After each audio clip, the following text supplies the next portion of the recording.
I am Subrina Collier, co-owner and founder of Bay Haven Restaurant Group, which includes Leah and Louise, Uptown, Yolk, and 3rd and Fernwood, and co-founder of Bay Haven Food and Wine Festival. My name is Greg Collier. I'm chef owner of Bay Haven Restaurant Group and Bay Haven Food and Wine Festival co-founder as well. We looked up best places, I think for small Black business owners or something, because we knew we wanted a restaurant.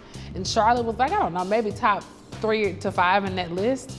This is 2012, and so we're like, okay, we're going to Charlotte. And so that is how we ended up in Charlotte. We knew we were going back home. It was like, yeah, we coming to the city, we're gonna do our thing, and then we're gonna go back home. What I specifically remember is, in 2018, we got Charlotteans of the Year.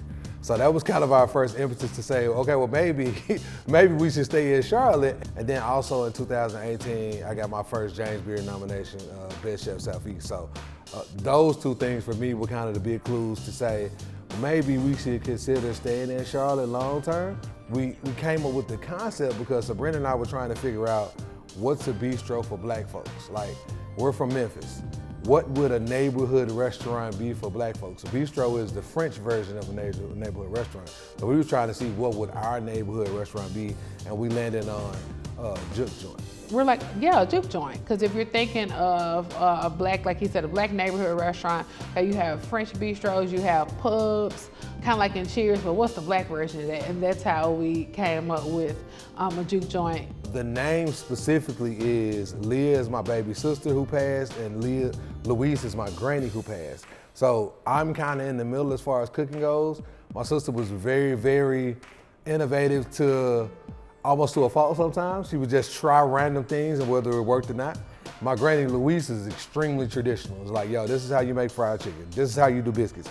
There wasn't another way to do biscuits. There wasn't another way to do fried chicken. So I'm kind of in the middle. I'm a traditionalist, but I also want to be as creative as possible. One thing I would tell any young Black culinarian who looks at us and sees where we are is, one, don't jump out here and do this if you wouldn't do it for free. The money comes, but if you don't got the passion for it, when the money's not what you think it's supposed to be, you'll quit. You need to be willing to sacrifice some things to do this, to be successful.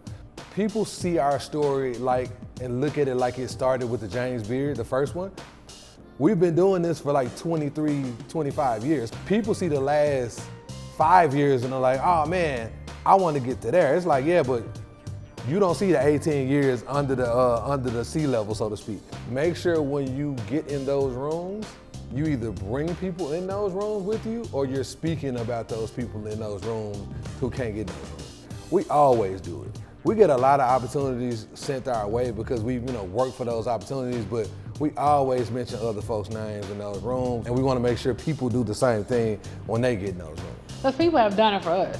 So you got to make sure, even if you don't return the favor to that person, you're returning the favor back into the ether. And the ether is your community. And my community is Cherie's with Archive Coffee. My community is Jimmy Pearl. So to watch them be able to go do their own thing and tell their own story, that's what the work is for. And then, because they're going to pass it on to somebody else.